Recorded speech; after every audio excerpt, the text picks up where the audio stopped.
मैं सुरेश कुमार आपका स्वागत करता हूं एजुकेशनल स्टडी पॉइंट आई में। मैं पुनः आज लेकर आया हूं कक्षा 7 आपकी क्लास 7th में इकाई 3 यानी चैप्टर 3 को लेकर अम्ल क्षार एवं लवण।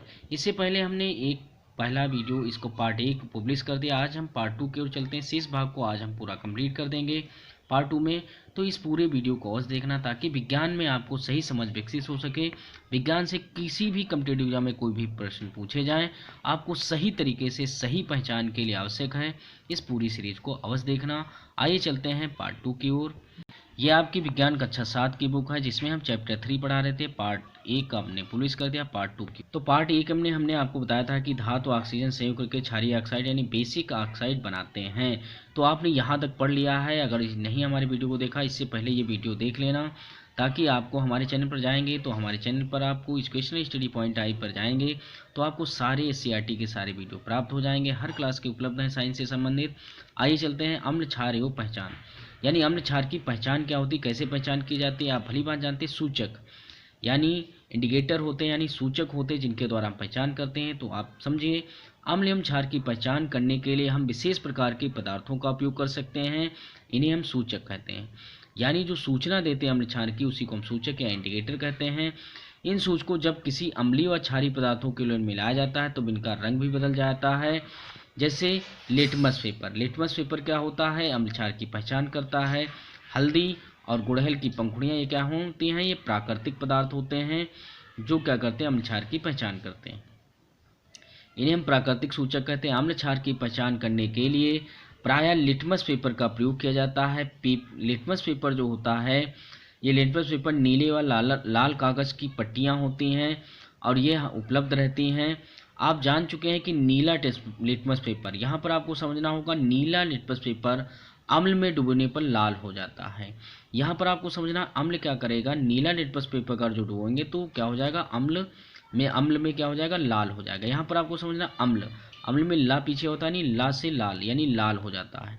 तो कौन होगा, नीला लाल हो जाता है। जबकि अगर जो हम लाल को इसमें डालें तो क्या होगा, कोई प्रभाव नहीं, क्योंकि लाल ही हो जाता है अम्ल में, तो लाल का कोई भी प्रभाव नहीं पड़ता है। अब आगे चलते हैं। लाल लिटमस पेपर तो क्षार में डुबाइए। अब लाल लिटमस पेपर जब हमने पढ़ लिया है कि नीला लिटमस पेपर अम्ल में डुबाने पर लाल हो जाएगा, तो जाहिर सी बात जो लाल लिटमस पेपर होता है क्षार में डुबाएंगे तो क्या होगा, नीला हो जाएगा। तो यानी लाल लिटमस पेपर क्षार में डुबोने पर नीला हो जाता है। यानी आप सिर्फ नीला वाला अम्ल में डुबोने पर लाल होगा इतना याद करिए। जस्ट इसका उल्टा होगा किसमें, क्षार में। तो सामान्य रूप से पाया जाने वाला लिटमस लाइकेन से प्राप्त होता है। इंपॉर्टेंट पॉइंट है, लिटमस किससे बनते हैं, लाइकेन से। और लाइकेन किससे बनते हैं, कवक और शैवाल।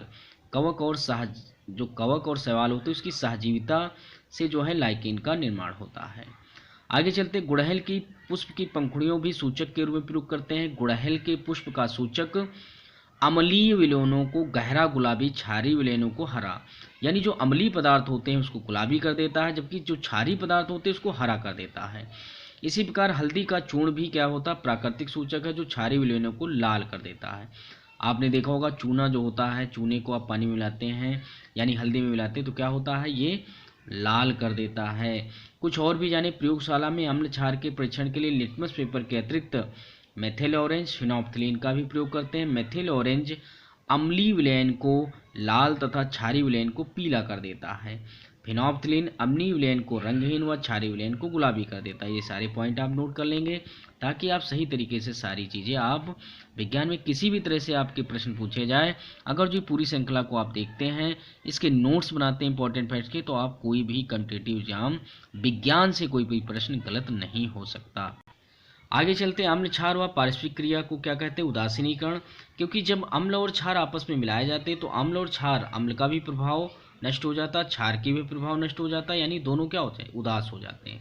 इस प्रकार हम समझ सकते हैं कि उदासीनीकरण क्या होता है, अम्ल क्षार के मिलने से ये दोनों प्रभाव समाप्त हो गए तो एक बनता है लवण और साथ में जल बनता है। इसी क्रिया को हम उदासीनीकरण कहते हैं।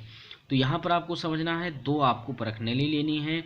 एक में आपको क्या करना है, हाइड्रोक्लोरिक अम्ल यानी अम्ल और सोडियम हाइड्रोक्साइड यानी यहाँ पर क्या है, ये क्षार है। दोनों को मिलाएंगे और पहचान करने के लिए हम क्या करेंगे, हाइड्रोक्लोरिक अम्ल में लाल और नीला लिटमस पेपर डालकर रंग परिवर्तन का अवलोकन करेंगे कि ये कौन से क्षार या अम्ल हैं। तो आपको पुनः बताते हैं, अम्ल जो होते हैं अम्ल में जब हम नीला डालेंगे तो क्या हो जाएगा, लाल। अम्ल में ला बाद में यानी लाल ही बनेगा, ठीक है, अम्ल में ला बनेगा। जबकि क्षार में रा होता है, तो आपको सिर्फ एक याद रखना है, कौन सा, अम्ल में नीला डालने पर लाल होता है। तो इसका उल्टा क्या होगा, क्षार में क्या होगा, लाल डालने पर नीला हो जाएगा। हाइड्रोक्लोरिक अम्ल युक्त परखनली नीले लिटमस पेपर को लाल कर देता है, जबकि सोडियम हाइड्रोक्साइड युक्त परखनली लाल लिटमस पेपर पर लाल लिटमस पेपर जो पत्र होता है उसको डालेंगे तो नीला कर देते हैं। अब दोनों परखनलियों में भरे अम्ल क्षार को किसी बीकर में डालकर मिलाएं।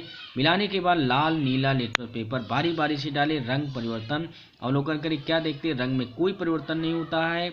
इससे ये साबित हो गया कि अम्ल क्षार कोई प्रभाव नहीं रहेगा। तो देखो HCl यानी हाइड्रोक्लोरिक अम्ल, सोडियम हाइड्रोक्साइड मतलब आपका क्षार है, अम्ल क्षार आपस में मिलकर NaCl जो खाने का नमक है, सोडियम क्लोराइड का निर्माण करते हैं, ये लवण है। इसी के साथ पानी और साथ में ऊष्मा का निर्माण होता है। इस प्रकार हम समझ सकते हैं ये कौन सी क्रिया है, उदासीनीकरण। इस प्रकार हम कह सकते हैं जब किसी अम्लीय विलयन में क्षारीय विलयन मिलाया जाता है तो दोनों विलयन एक दूसरे के प्रभाव को उदासीन कर देते, इस क्रिया को उदासीनीकरण कहते हैं। उदासीनीकरण क्रिया में नया पदार्थ निर्मित होता है जिसे लवण कहते हैं।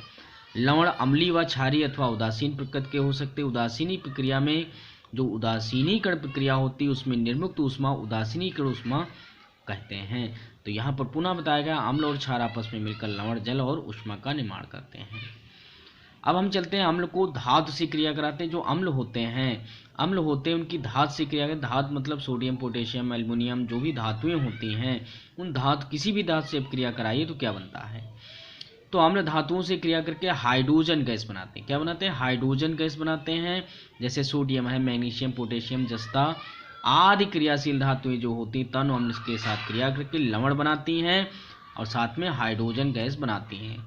जैसे मैग्नीशियम है, हाइड्रोक्लोरिक अम्ल है, इन दोनों की आपस में क्रिया करवाएंगे तो MgCl2 यानी मैग्नीशियम क्लोराइड लवण का निर्माण होता, साथ में हाइड्रोजन गैस। और जिंक की जब हाइड्रोक्लोरिक अम्ल से क्रिया करवाते हैं तो बनता है जिंक क्लोराइड और साथ में हाइड्रोजन गैस का निर्माण होता है। इसी प्रकार आप कोई भी अन्य धातु ले सकते हैं। जैसे सोडियम की आप HCl से क्रिया करवाएंगे तो बनेगा सोडियम क्लोराइड और साथ में हाइड्रोजन गैस। इस प्रकार किसी भी धातु की क्रिया करवाइए तो देखियो आप जानते हैं तांबा, चांदी, पारा आदि क्रम क्रियाशील धातुएं हैं जो अम्ल से क्रिया करने पर हाइड्रोजन गैस विस्थापित नहीं करती। तो यहाँ इस पॉइंट को नोट करना, तांबा, चांदी, पारा आदि कम क्रियाशील धातुएं हैं जो अम्ल से क्रिया करके हाइड्रोजन गैस नहीं विस्थापित करती हैं। अब हम चलते धातुओं की ऑक्साइडों से अम्लों की क्रिया, यानी धातु के जो ऑक्साइड बनते हैं, यानी धातुएं जब ऑक्सीजन से क्रिया करके तो धातु का ऑक्साइड बनता है।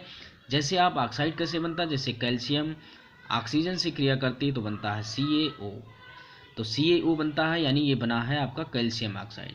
और संतुलित करने के लिए हम क्या करते हैं, इसे संतुलित कर देते हैं तो CaO यानी आपका बनेगा कैल्शियम। ये क्या है, कैल्शियम का ऑक्साइड है। अब ये जो ऑक्साइड बना है ये अम्ल से क्रिया करेगा तो कैसे होगा, तो आइए चलते हैं। एक तांबे के साफ गिलास में आपको तन सल्फ्यूरिक अम्ल यानी H2SO4 गंधक अम्ल लेना है और 7 दिन के लिए इसे रख देंगे। इसके बाद अम्ल को गिराकर गिलास के भीतरी भाग का अवलोकन करते हैं।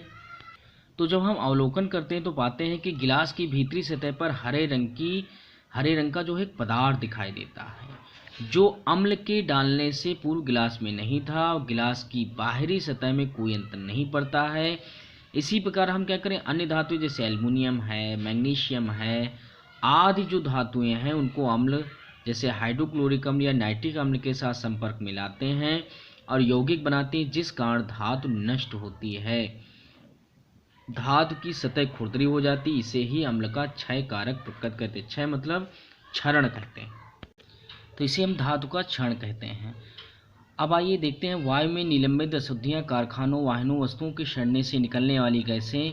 तो गैसें कौन सी निकलती, carbon dioxide, sulphur dioxide, nitrogen dioxide आदि वायुमंडल में निरंतर मिलती रहती, जो वर्षा के जल को भी प्रभावित करती हैं और उसे अम्लीय बना देती हैं। यानी जो ये गैसें अशुद्धियां कारखानों से निकल रही हैं, जो carbon dioxide, sulphur dioxide, nitrogen dioxide जो वायुमंडल में मिल रही है, जिससे क्या होती, वर्षा का जो पानी बरसता है उसको प्रभावित करती थी, उसे क्या करती, अम्लीय बना देती हैं।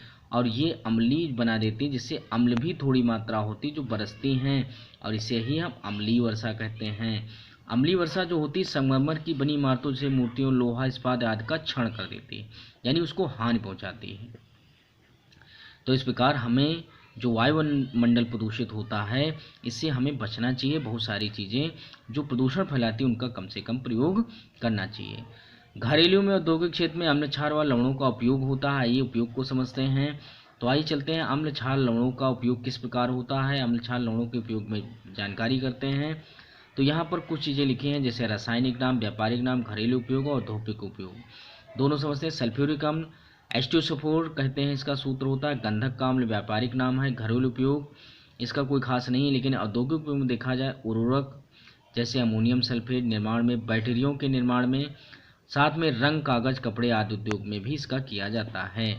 नाइट्रिक अम्ल देखा जाए HNO3 होता है, सोरिक अम्ल कहते हैं। घरेलू उपयोग न के बराबर है।